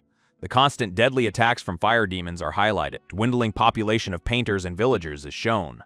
Some desperate survivors have turned to a life of marauding. The elder admits he can barely care for himself now. He pleads, asking if his condition is truly too much. The blonde man silently contemplates the weight of the request. Bard sits in the car, lost in heavy, silent thought. The side mirror reflects the road behind, asking how things ended. He thinks of his grandpa's visit, feeling happy, yet conflicted. A massive object looms by the road as Bard questions his role. Someone supports an injured fighter, noting Taurus' sister also fought. Blue energy swirls as the narration states everyone played their part. Bard looks horrified, realizing he doesn't truly know his grandfather. He stands over a fallen, white-haired figure in a dark, empty space. Bard presses his hand against the car window, called a coward. A flashback shows villagers mocking someone for cowardice before they left. Bard admits to himself he was a coward, and they were right. He remembers his grandfather smiling, believing in his hidden potential. His grandpa encouraged him to be brave and live life fully. Back in the present, Bard despises his own weakness and insignificance. A few days later, the team works to plug in cable. A girl celebrates fixing the device, praised as a genius. Her triumph turns to frustration as she declares it's broken again. Another accuses someone of sabotage while a scuffle breaks out behind. A silver-haired observer finds their chaotic dynamic surprisingly funny. He then notices Bard has been unusually quiet and withdrawn. Bard looks away, isolated, as concern grows about what's troubling him. The silver-haired friend approaches, gently asking Bard if he's okay. Bard violently flinches away, shouting not to be touched. His anger flares as he repeats the command with fierce intensity. Bard confronts him defensively, claiming the other understands nothing. A character yells furious about a lucky break and fake plant power. Another thinks bitterly about unfair comparisons without a certain teammate. Someone runs through the woods, shouting blame at an unseen person. A worried character whispers a name. Bard, looking concerned. A figure is violently thrown through the forest, crashing down. Exhausted, a character leans against a tree, groaning in pain. He slams his fist against the bark, yelling in pure frustration. Crouching, he mutters someone pretends to care, blaming them for his state. A close-up shows his determined, angry face as he rejects a thought. He sits back, realizing his own weakness is the real problem. For a moment, he admits he overreacted, calling the other person a harsh name. Walking away, he plans to apologize later as a hand reaches from a tree. Suddenly, Hez running as a purple energy slash cuts through the air. He freezes in shock, realizing he can't feel his leg. A bloody scene reveals a victim asking if Seo is still mad. The character panics, asking what's happening as a hand grabs him. A masked assailant silences him, his muffled cry cut short. The kidnapper threatens to sell him to the city of pleasure. Hez dragged away into the dark, a body left bleeding on the ground. The scene shifts to crowded Pleasure City, a green-haired man observes. He enters a building, annoyed at being summoned on a busy day. Smirking, he wishes for fun before greeting someone named Dowasian. Two others are already there, telling him to mind his own business. He defends his presence while the others call him annoying. A chief welcomes Regio, asking what urgent matter brought him here. Dowasian, Ideal City's manager, announces a special mission. Her team questions the assignment about root-powered Bonnie. The blonde woman casually asks if they should kill the kid. Dowasian orders them alive, demanding extreme caution on this mission. She warns the mission must stay secret from everyone. The blonde woman leans in, confronting Dowasian directly. She questions if Dowasian expects her to betray her own city. Suddenly, she calls this crossing the line, but takes responsibility anyway. Rochi stutters, nervously mentioning what the higher-ups said. Dowasian tempts her with membership in the Ideal City. Silhouettes of elders loom their word declared absolute law. She promises smooth advancement through ideal city's rank. Dowasean reminds her she's wanted this for a long time. She calls this her only chance given her lacking ability. The blonde woman demands an answer. Yes or no? Rochi panics, stammering Bannis' name in terror. The blonde man silences Rochi, forcing her to eat. Blonde woman confirms they just need to bring the kid. Dowasean smiles, reminding them not to damage the target. Dowasean asks Regio if Hez joining the mission. Regio grins, confirming he'll definitely tag along. The scene shifts to Pleasure City's lowest floor. Something's wrong. A pink-haired guide realizes their destination has vanished completely. A man sighs, blaming confusing alley layouts for the mistake. They both freeze, sensing danger lurking nearby. The guide spots a fighting ring sign, calling the lowest floors disgusting. Pink-haired guide hears a familiar voice and asks about New. Two thugs discuss capturing a bottom-tier fighter for the ring. The guide and companion react with alarm to the term bottom-tier fighter. They hurry up the stairs, hearing the roaring crowd below. The crowd screams for blood as the duo descends into the chow. A cage reveals two captives, one being the kidnapped fighter. The dark-haired fighter looks around confused and disoriented. An ignis creature appears before him, demanding a fight. He wonders how he ended up in this horrific place. A handler points a gun at his head, forcing him to engage. The ignis lunges its claws, glowing with purple energy. He barely dodges the initial savage attack. There he screams in terror as the creature relentlessly pursues him. The ignis lands a brutal blow, sending him crashing down. A gunshot rings out, striking the ignis from outside the cage. On the ground, he tries to figure out the creature's attack pattern. The ignis charges again, a blur of dark motion and energy. He realizes the handlers are just playing games with the deadly creature. Confused but desperate, he decides his only goal is to survive. He manages to land a solid punch on the ignis head. Using chains from the cage, he wraps them around the creature. With a mighty heave, he slams the ignis against the cage bar. The creature falls, but he stands injured, bleeding heavily. A close-up shows his bare blood-soaked feet on the grimy floor. A bloodied fighter glares in rage inside a red-lit cage. He stands alone as shadowy figures loom behind the bar. Two men chat casually in the break room after the match. The blonde man explains how he acquired something from the surface. Someone pulls back a curtain, eager to check their new face. A hand grips the fabric tightly, preparing for the reveal. The blonde man gestures to Da, but someone responds with confusion. A boot stomps down hard as someone curses in frustration. Two men carry a wrapped figure through a chaotic alley. By a car at night, they ask what supplies to bring. A hesitant girl asks if she can bring her robot drawing. A silver-haired man sprints, desperately calling out Bard's name. The group gathers by the car, confused about the commotion. Silver-haired man delivers devastating news. Bard's been kidnapped. The blue-haired woman scoffs, calling Bard a troublesome brat. He explains searching after Bard failed to show up on time. In the woods, he discovered Bard's shoe and shell casing. The woman freezes, recognizing casings from a gun that killed firearm. A bloodied shoe lies on the ground. Raiders took him. The silver-haired man glares, blaming others for leaving Bard alone. Group argues about Bard, causing trouble, then rushes to move. He thanks them and tells Dee Dee to come with Charlotte. Charlotte's strength makes her the safer choice for the mission. Dee Dee questions the Pleasure City destination, not Raider territory. The woman explains Raiders have no use for Hwayne. They're worthwhile. A dark, ominous place is described as a site for inhumane experiment. The team begins their search, with one telling another to catch up quickly. A character confirms their destination is the dangerous Pleasure City. The driver expresses dismay at their chosen location, but urges speed. A teammate worries about Bard, but another reasons the kidnappers need him alive. The worried character looks deeply troubled, biting their lip in anxiety. They clasp their hands tightly, whispering Bard's name in fear. A flashback begins showing a guild leader welcoming new recruits years ago. The leader promises to help a young injured recruit adjust. A cheerful boy introduces himself as Bard from Dwitse village. The injured recruit hesitates, unsure how to respond to the friendly boy. Bard apologizes for being too forward, offering to slow down. The recruit winces in pain, clutching their bloody arm. A close-up shows the recruit's guild tag number 9 stained with blood. Bard stares silently at the recruit's severe bloodstain. Bard cheerfully declares they are now family, surprising the recruit. He grins, explaining their shared situation makes them family. Back in the present, the character cries out, desperately hoping Bard survive. Their vehicle arrives at a large, imposing building in the city. The team prepares to enter, stating they must go underground. A guide explains the underground was once a train line, now a shortcut. The silver-haired man realizes underground passages must exist even here. They approach a sealed gate, learning the Isang Guild cut its power. The team enters an abandoned station, questioning if the cities are still linked. They consider restoring power, but are told there's no real need for it.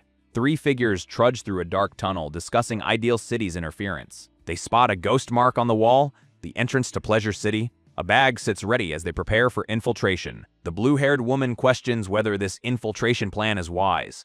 Silver-haired boy stares at his disguise in shock. A woman suggests they pose as vagrants to blend in. An argument erupts over whether pink clothing suits men. He is told to change quickly and grab the mask. The boy strips and changes into his new outfit. He steps out wearing a flashy yellow and black jacket.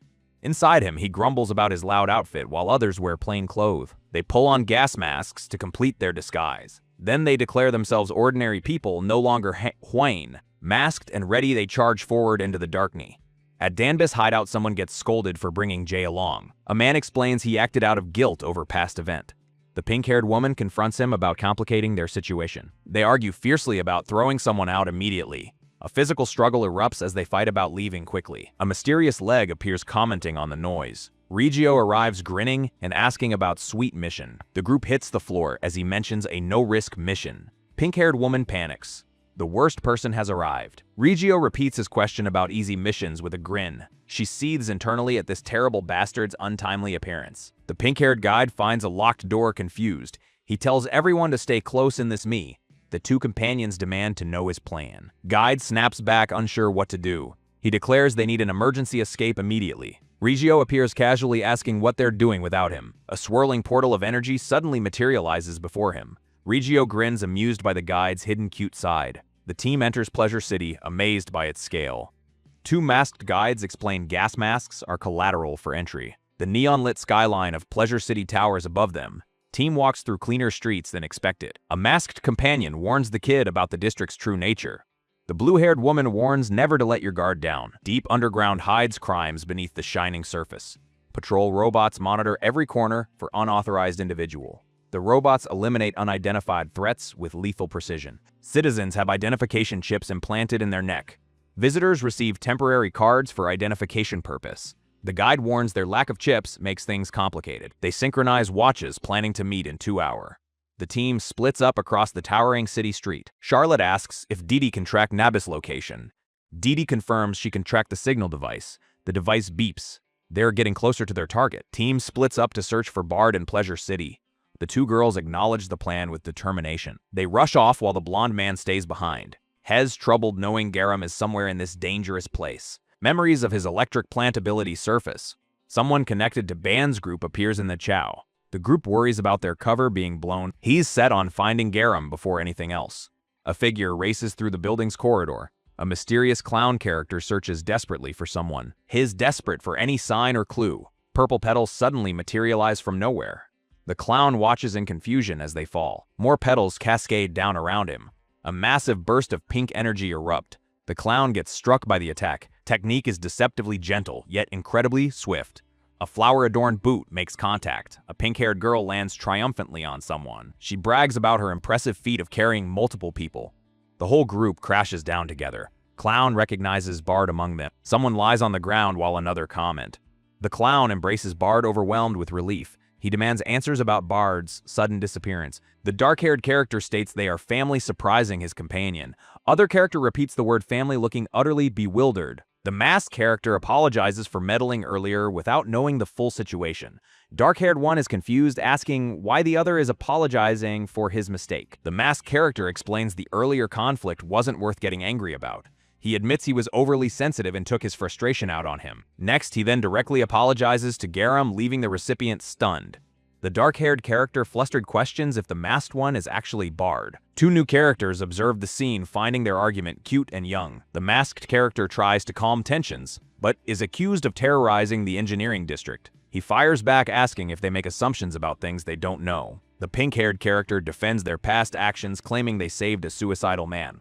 Someone off-panel encourages Danby to keep pushing during what looks like training. The brown-haired man watches with a strained, uncomfortable expression. Group hears footsteps and panics, thinking the psychopath Regio has found them. The pink-haired character is grabbed, explaining his incredible ability is only usable once a day. A close-up shows a single deliberate footstep landing nearby. A hooded figure with a sleek numbered mask, 082, silently appear. From a low angle, someone dismisses the tense group's fear, calling it just a patrol robot. The pink-haired character relaxes, relieved it's not Regio, while his companion remains wary. A sudden sharp movement slices through the air near the pink-haired character's face. The entire group is violently thrown backward by an unseen force. Hooded figures, visor flashes, declaring an unidentified entity detected. The brown-haired man shouts in panic, asking why the robot is acting this way. Both he and the pink-haired character stare in sheer horrified shock. Two characters panic. Where are the identification chip? Hooded enforcers raise weapons, announcing cleanup protocol. The scene continues with the next story beat. Scene continues with the next story beat. The duo freezes, realizing they're completely exposed. A dark creature activates, soaring through the air. Someone screams for everyone to retreat immediately. Characters scatter as chaos erupts around them. The scene continues with the next story beat. Jinsu suggests splitting up to cover more ground. They agree to watch for Dida's signal. The red-haired one heads off alone. Jinsu grabs Nabi's arm. Wait a second. He warns Nabi to stay safe around Bonnie. Nabi claims the disguise should keep them hidden. Nabi pulls away, walking into the shadow. Something falls from Nabi's sleeve. What's that? Nabi kneels, offering to pick it up. It's Didi's special ability knife. Why does Nabi have teeth? Jinsu questions Nabi's real intentions here. He demands answers. Why won't Nabi respond? Nabi murmurs about not knowing when they'll meet again. Jinsu's eyes widen. Nabi didn't come for Bard? The truth hits. Nabi came to target Bonnie. Nabi's haunted eyes reveal a vivid, unfading memory. Blue-haired character screams about what those people did to them. Red-haired Jinsu stands silently, mask hanging from his coat. Jinsu says he completely understands those burning feelings. Flashback shows a green-haired friend brutally attacked and bleeding. Jinsu recalls that terrible day fighting through the Chow. His blood boils with rage whenever he remembers. Blue-haired Nabi asks helplessly what they can even do. Nabi questions if revenge would truly ease this pain. He warns that vengeance only creates a twisted monster. Nabi fears Didi getting hurt while seeking revenge. He begs Jinsu not to rush in recklessly again. Nabi bows his head and quietly apologizes. Jinsu insists this is his personal problem with Bonnie. Flashback reveals their tangled, bloody relationship since childhood. Young Nabi sits covered in blood over a body. Nabi says he must resolve this himself, apologizing to Jinsu. Jinsu admits he could only ask for understanding. Jinsu reaches out desperately, calling Nabi's name. A massive explosion suddenly erupts across the city. Purple energy engulfs a building, shocking everyone nearby. Something crashes down violently with a thunderous impact. Pink-haired Danby appears laughing, boasting about remaining strength. Brown-haired companion smacks Danby, calling them an idiot. He rages about Danby breaking a city patrol robot. The destroyed robot's eye glows red as chaos spread. Pink-haired one panics about robots sharing data. Their faces flash across city screens as target. The green-jacketed one wonders where Garam disappeared too. Someone ducks behind a building corner quickly. The silver-haired one catches his breath, thinking he's safe. He panics, realizing he lost Barda again. Giant screens broadcast their faces across the city. A robot detects an unidentified entity and orders disposal. The silver-haired one regrets running from the encounter. He realizes his mask is gone, lost while fleeing. For a moment, he decides open spaces are too dangerous now. Something strikes him hard from the shadow. He crashes to the ground, groaning in pain. Suddenly, he stammers an apology to someone above him. A towering dark figure looms over the fallen character. A sleek robotic face stares down with cold precision. The silver-haired one freezes in pure shock. Machine's visor glows with mechanical menace. He wonders if this robot differs from regular patrol. The dark figure reaches out with a metallic hand. He panics. The machine is attacking him now. A brutal kick sends him crashing backward. A pink-haired officer interrupts, questioning the robot's action. She notices the fallen character, a civilian in hiding. The robot demands how he entered the hidden subway. Silver-haired character nervously explains how he ended up here.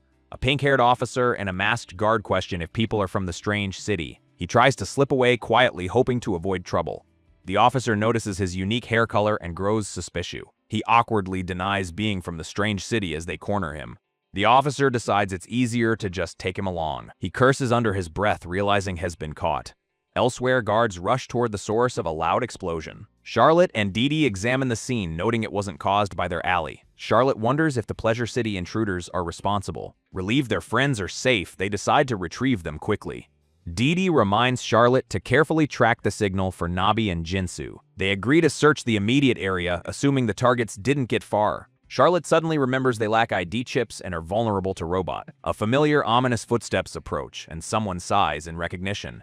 A green-haired man with a predatory grin appears, asking a chilling question. The man mockingly asks if they see the runaway and their terrified expression. Charlotte freezes, recognizing the unsettling voice from a painful memory. Didi spots someone else in the distance and calls out to Charlotte. The group turns to see a familiar face standing in the shadow. Jinsu covers his mouth, shocked by the unexpected reunion. The green-haired man, now in a garish shirt, smiles and greets Charlotte. Suddenly, hooded patrol robots sprint past them in pursuit. A blonde woman complains about the noise, wishing Shed left already. Jinsu desperately chases after Bonnie, begging her to wait. Nabi desperately grabs Bannis' arm, begging to listen. His eyes widen with dread, sensing something terribly wrong. Bonnie stares back coldly, sunglasses hiding any emotion.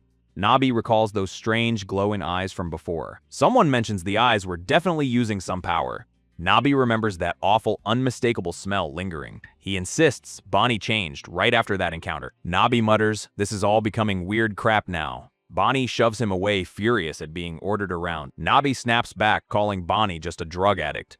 Bonnie lights a cigarette, telling him to shut up. Nabis' expression shifts, something clicking in his mind. Bonnie muses about joining the strange city after Thea. A dark thought crosses Bannis' mind about killing someone. Nabi notices the change, calling out Bannis' name. Bonnie laughs cruelly, calling this just a chase game. Bonnie strikes Nabi hard, telling him to get lost. Nabi reaches out, desperately begging Bonnie not to leave. He scrambles forward, screaming for Bonnie to stay. Nabi trips and crashes hard onto the pavement. His supplies scatter everywhere. Pills, containers, everything spilled. Nabi crawls, desperately muttering he needs these to work. His shaking hands reach for the scattered blue pill. Nabi collapses into darkness, consumed by withdrawal smoke. A sinister figure with sharp teeth appears, recognizing that face. Green-haired one grins behind Charlotte's friend, asking, "Right, Charlotte?" Charlotte freezes, while Didi trembles, asking who this terrifying person I. Charlotte spots the strange city mark and realizes the dangerous connection. Charlotte questions their relationship, with the strange city growing deeply suspicious. Green-haired one grins, wanting a deep talk like the good old day. Brown-haired sighs, asking Tori to give them a moment alone. He pushes the green-haired one away, needing to settle something privately. There he checks on Charlotte, who insists Shez's fine. It'll be quick. He suggests meeting at the first search site, mentioning his vagrant past. Green-haired asks to join, but hell settle any problems first. Charlotte tells Didi to head over first while she handles the sigh. Didi suddenly detects a signal interrupting their conversation urgently. Didi realizes the butterfly is nearby and bolts immediately. Charlotte tries following, but Didi's already sprinting ahead without her. The two men stand alone in the vast empty space. Brown-haired finally acknowledges him by name. Regio. He reminds Regio Hez in the middle of an important mission. Regio laughs, admitting teasing others is his favorite hobby. Regio says he didn't call without reason, just bear with it. He demands info about the rumored root ability user pursuing them. Someone's hand crumples paper tightly in barely contained anger. A silver-haired stranger in a yellow jacket stops dead in his track. He examines the crumpled paper, recognizing those familiar faces. A pink-haired woman announces their arrival at a plaza ahead. His glowing blue eyes widen, asking if Shez on Yippie's team too? The pink-haired officer pauses, thinking something over carefully. She shrugs it off, telling the guard it doesn't matter. The silver-haired one realizes not all marked ones are brute. Officer hands him something, saying, "Here, take thee." It's an info leaflet about a mark demonstration event. His eyes widen in shock at those words. The leaflet shows a gun. They made and distribute these cheaply. This gun prevents healing for revenants or marked ones alike. The officer grins, inviting him to try shooting marked ones himself.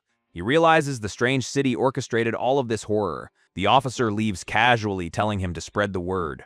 He crumples the leaflet, furious, their mass-producing murder weapon. Inside him, he can't believe someone could smile while saying such thing. He resolves to warn everyone about the strange city's plan. Suddenly, thick smoke billows across the empty street around him. He stumbles forward through the growing haze, confused. Then he stops, alarmed. Where did this smoke come from? His hand trembles violently, his body refusing to cooperate. His terrified eyes catch a familiar cigarette smell in the air. His blood runs cold. Someone else is here with him. A dark silhouette emerges from the swirling smoke above. Purple-clad legs land before him, a voice growling, "How dare you?" A blonde woman with pigtails glares down, calling him a lowlife. A hand with blackened, corrupted fingertips reaches menacingly toward him. She crackles with yellow energy, furious he dared use abilities on her. Rochi emerges from darkness, muttering about Bunny being mean. A terrifying skeletal smoke monster appears. Roach's tobacco ability unleashed. The blonde fighter screams furiously, crackling with yellow lightning energy. Blinding electricity erupts through the doorway, shaking the entire building. Dark smoke tendrils twist and rise from the devastating blast. A stunned bystander watches the massive smoke cloud in disbelief. The city skyline goes dark. Power flickers across the district. Confused crowds emerge, asking if there was just a blackout. People whisper about lightning. Was that Bonnie using combat ability? Danbus' friends panic, wondering who got hit with that power. Through the clearing smoke, someone spots another figure lurking behind. A dark-haired character's eyes widen, recognition dawning with dread. Garam charges through the smoke, desperately calling out a name. Dark tendrils of smoke curl ominously through the shattered space. The skeletal monster turns its hollow gaze toward Danby. Blonde fighter looks back, confused by the creature's attention. Roachious monster form snarls, calling the blonde a cowardly bastard. Poison from the ability seeps into Danbus' body. Time is running out. Danbus' expression twists. Always nice because of feelings for Bonnie. The skeletal creature screams in anguish, demanding answers from its target. Danby spreads wide, electricity crackling, ready for a real fight. The blonde fighter's eyes burn with rage and betrayal. A massive sphere of golden lightning explodes from Danby's hand. A devastating beam of electricity crashes down with terrifying force. Danby strikes hard, killing before the monster can turn to smoke. The blonde fighter hovers mid-air, dark smoke swirling below. She crashes down the building wall, sliding uncontrollably. Smoke erupts around her as she hits the ground hard. She clutches her neck, stunned by his sudden disappearance. A white skull face appears inches away, smirking coldly. Dark smoke and purple lightning engulf her completely. Shiz thrown back again, smoke tendrils chasing her. She senses something behind her, freezing in alarm. Next, she analyzes his transformation type, planning her next move. The smoke entity reforms with a glowing red eye. Skull-faced being emerges, fully complaining about their pairing. She realizes Shiz been played, fury building in her eye. The dark-haired one grits his teeth, electricity crackling. Skull entity addresses Danby with mocking affection. The red-eyed skull demands an apology with chilling calm. Golden lightning explodes upward in furious response. Danby screams defiance, refusing to apologize ever. The skull dismisses her as nothing but an annoying bastard. Danby unleashes her power, mocking his weakness with disgust. The skull entity shrieks, desperately demanding she stop. Danby's expression shifts to pure horrified shock. Smoke tendrils grab her as she stammers, admitting she's wrong. The dark-haired one appears unhinged, threatening to snap. His eyes go white, a disturbing laugh escaping his lip. A devastating energy blast strikes him square in the chest. The blinding explosion of energy engulfs the entire area. Danby lands furious, demanding to know who spoke those words. The dark-haired fighter lies motionless on the ground, smoke rising. A voice dismisses old times, a foot stepping forward. Danby stands over her fallen opponent, lightning crackling, ordering them to die. Both the green-haired and dark-haired fighters lie defeated on the floor. Danby scoffs at the idea of comrades in their cruel world. Her expression shifts, sensing a new unexpected presence nearby. She spins around, shouting into the smoke, demanding the newcomer identify themselves. A white-haired figure emerges from the haze, smiling faintly. Danby's eyes widen in sheer shock behind her green glass. Three new figures stand shrouded in smoke, confronting her. The blue-haired newcomer's eyes lock onto Danby, whispering her name. She steps forward, her expression hardening with cold determination. Danby curses under her breath, realizing the situation has drastically changed. The blue-haired fighter's gaze is intense, filled with unresolved history. Scene shifts. A massive fire engulfs a futuristic metropolis. A security vehicle flies over the city, citing unknown cause. Masked children sit in rows, subjects of the city's investigation. A young blue-haired boy enters the metropolis, joining other children. He first meets her, a genius labeled a monster even then. An arena announcement declares sparring between children with special ability. An instructor orders all the children to their positions for the match. A young blonde boy looks confused, asking who the newcomer is. The young blue-haired boy walks toward him across the arena floor. Blonde fighter staggers, clutching his chest in pain. The blue-haired one watches with cold, analytical eye. He casually drops his weapon, deeming it unnecessary. His expression is one of detached boredom. A blinding flash of light erupts between them. The blonde's face is a mask of pure shock. Blue-haired fighter moves with brutal, overwhelming speed. A devastating impact sends the blonde crashing down. The blonde lies broken on the floor, bleeding. Victor stands over him, complaining about the effort. He recalls being an ignition with no ability himself. A brutal kick connects, emphasizing the painful memory. The blonde's face is slammed into the ground. His inner thoughts reveal a desperate yearning for strength. He wanted to be acknowledged, just like his opponent.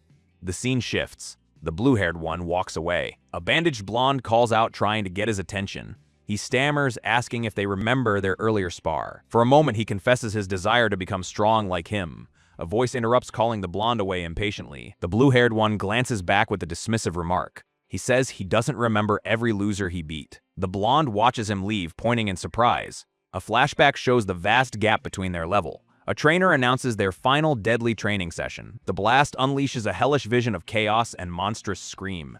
A memory surfaces, Three figures watched from a cliff, judging. Nightmarish creatures with scythes tear through the bloody landscape. The blonde fighter stands amidst the carnage, trembling and bloodied, a tearful, bitter smile. Damn it, they whisper. The voiceover recalls being weaker, always a step behind. A monstrous entity with glowing eyes lunges from the darkness. The memory shifts. Shadows of people pulling away, leaving them alone.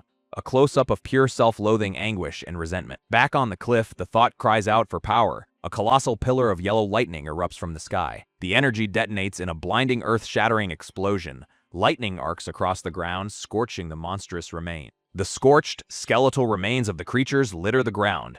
A leg is violently electrocuted, pinned by crackling energy. Barney Glow Tree Bloom crawls forward, face twisted in a manic grin. A blue-haired observer watches the scene with cold, analytical eye. The green-haired one from before demands an explanation, confused. They recall Legio's promise to finish things, growing suspicious. "Don't tell me that bastard, Legio," they exclaim in dawning horror. A gloved hand dismisses their words as nonsense. The blue-haired figure confirms. That's right, preparing a device. That day, Danby died, they state, activating a purple blade. A swift, violent strike sends the green-haired one flying. Pinned against a wall, they gasp about Legio's betrayal. A slit pupil eye glows purple. Something terrifying awakens inside. Purple energy slashes through the air. Danby gets launched backward. The red-haired one shouts desperately. Danbus dangerously close to that power. Danby grits her teeth, electricity crackling. She's not backing down. A hand erupts with blinding light, raw power surging forward. The blue-haired fighter stands ready, purple blade drawn. Others watch behind. A massive explosion tears through the space. Debris flying everywhere. Smoke billows outward from the devastating blast zone. The ground cracks and crumbles beneath the lingering energy. Danby stares wide-eyed. Her opponent vanished into thin air. The blue-haired one strikes from behind. Purple blade aimed at Danby. She slides across the ground, energy trailing, repositioning for another attack. "Your friends died because of you." The blue-haired one screams in rage. Danbus' expression twists, calling her opponent simply annoying. A hand grips the purple blade, knowing one touch means certain death. Multiple purple blades manifest. She can't afford getting hit even once. Danby dodges desperately as energy blades slice through the air. Crouching low, Danby taunts. "Your movements are as sloppy as ever." Danbus' eyes widen in fury, lightning crackling around her. Yellow lightning erupts from Danby, unleashing everything she has. The blue-haired one dodges while another attacks from above. A blade inches from Danbus' face, sweat dripping down her cheek. Purple and yellow energies collide, both fighters giving everything. A blinding golden explosion consumes the battlefield entirely. Standing amidst crackling lightning, she sneers. How pathetic. Danby questions why she climbed so high. Flashback reveals the blue-haired one wanted dominance. The blue-haired fighter struggles against purple energy. Danby mocks her opponent's inability to fly. Danbus' expression turns cold and calculating. His power came at a terrible physical cost. Scientists tried copying Danbus' ability without side effect. Danby became forgotten, discarded by everyone. He found Danby living among common people. Danby questions why his rival looks so content. The blue-haired one smiles with someone else. Danby realizes the rejection wasn't about weakness.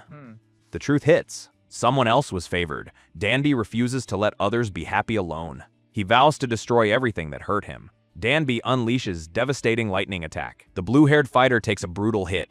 Danby screams with murderous rage. A violent red energy explosion erupts. Jinsu's arm drips with fresh blood. Danby screams furiously at the betrayal. Jinsu declares war on all inferior. The blue-haired one thanks Jinsu calmly. A powerful kick sends Danby flying backward. The blue-haired one reveals painful societal truth. Danby declares her hatred for those obsessed with harming up. Purple energy pulses as she calls Banus' life pathetic. She tells the blue-haired fighter to wake from their dream. Smoke clears around the massive arena structure. The pink-haired one can't see through the dense crowd. Someone urges them to leave. It's dangerously packed here. Two figures whisper, recognizing familiar faces from before. Silhouettes close in, discussing rewards for capturing target. They've been spotted. Panic sets in immediately. A stranger tells them to leave, blocking their path. A hand suddenly grabs someone's arm from behind. A dark-haired character appears, saying they've finally found them. Shock. Sister Tori appears unexpectedly in the chow. He asks if Garam's here, fighting strange opponents below. They're being chased. Didi found an escape route quickly. Tori urges everyone to flee immediately. The blue-haired one stands over Danby, mentioning their side effect. A purple sword pierces deeply, power spreading through the body. She coldly explains Danby will die, losing all power. Someone shouts desperately, trying to stop the deadly technique. A massive purple blade erupts violently from the ground. The blue-haired fighter smirks, asking who's actually dying. Danby grins defiantly. She refuses to die here. A silver-haired ally vows not to die until destroying everything. A red-haired fighter finishes the promise with cold determination. Danby's manic grin spreads. She vows to destroy everything. Barney collapses, knees buckling. The blue-haired one approaches slowly. Cold words cut deep. Obsession with power, not loyalty. Barney screams in denial, refusing to accept harsh truth. Defeated Barney whispers, still clinging to something lost. The group walks away, leaving Barney broken on ground. Blue-haired Nobby glances back, expression unreadable, almost pitying. Red-haired warns urgency. Administrators will arrive any moment now. Nobby confirms being fine, walking steadily despite everything. Barney lies motionless, glasses shattered, blood pooling beneath. A distant figure spots the body, voice trembling with dread. Black-haired stumbles forward, denial flooding every shattered word. Blood spreads beneath Barney. Death staring back with cold certainty. Horror twists their face. Tears streaming, world collapsing entirely. Nobby realizes, blaming Danby for Barney's tragic end. Fists clench tight, revenge burning through trembling hand. Desperate hope flickers. Maybe forgiveness waits on the other side. A spectral form erupts, Barney's spirit manifesting for vengeance.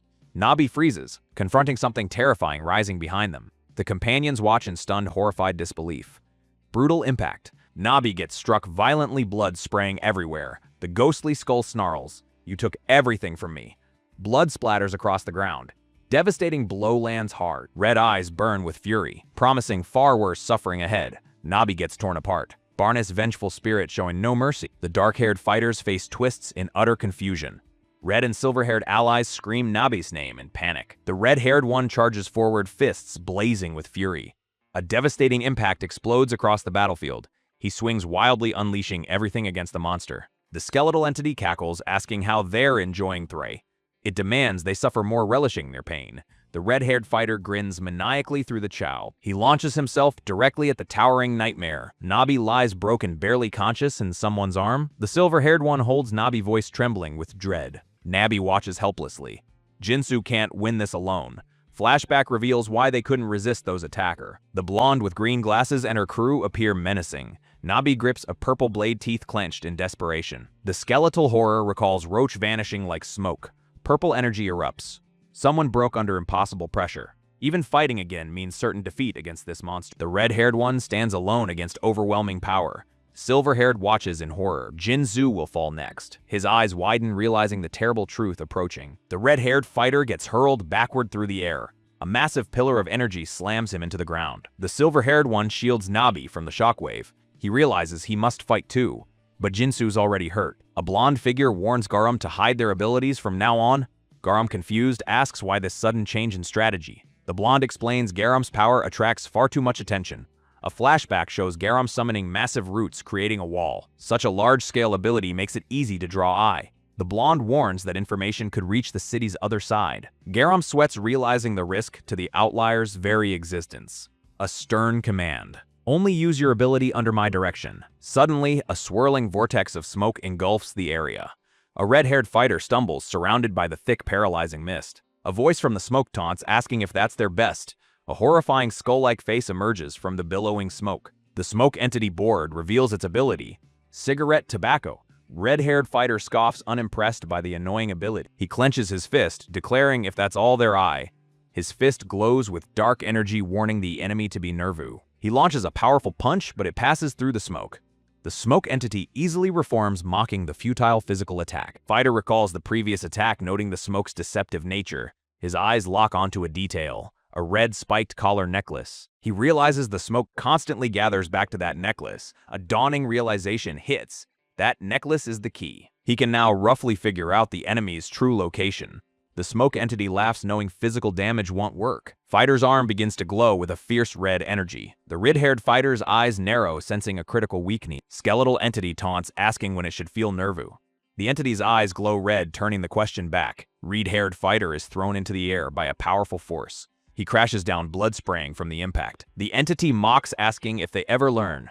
It declares such attacks useless against it. The entity lunges, screaming about repeated attempt. A figure lies motionless on the ground nearby. The entity suddenly panics, shouting to wait. It rushes towards the fallen figure, yelling Danby's name. The red-haired fighter smirks, having identified the weakness. He reveals the plan. Using Danby as bait, the entity screams, protecting Danby from harm. Red-haired fighter lands a swift, powerful kick. He delivers a devastating strike with red energy. The impact causes a massive explosion of blood. Entity's hand is severed, dropping to the ground. The entity collapses into a crater from the force. Red-haired fighter stands panting from exertion. He notes the timing was perfect, but something felt off. Suddenly, he compares the impact to passing through smoke. A black-haired character is shown from behind, hand outstretched. The character smiles, having kept a promise. Red-haired fighter reflects on the entity's words about nervousness. The red-haired fighter's eyes widen in sudden horrified realization. He demands an explanation, but his own arm freezes mid-motion. Panic sets in. His limb refuses to obey his command. The skeletal entity chuckles, revealing its insidious long-term influence. It explains the corruption started small, a subtle poisoning from the start. The entity's power has been warping his mind this entire time. It mocks him, admitting it watched his every desperate struggle. The fighter's face drains of color, piecing together the terrible timeline. Monster reveals the true horrifying origin of his power boost. With a final chilling smirk, the entity declares their twisted game over.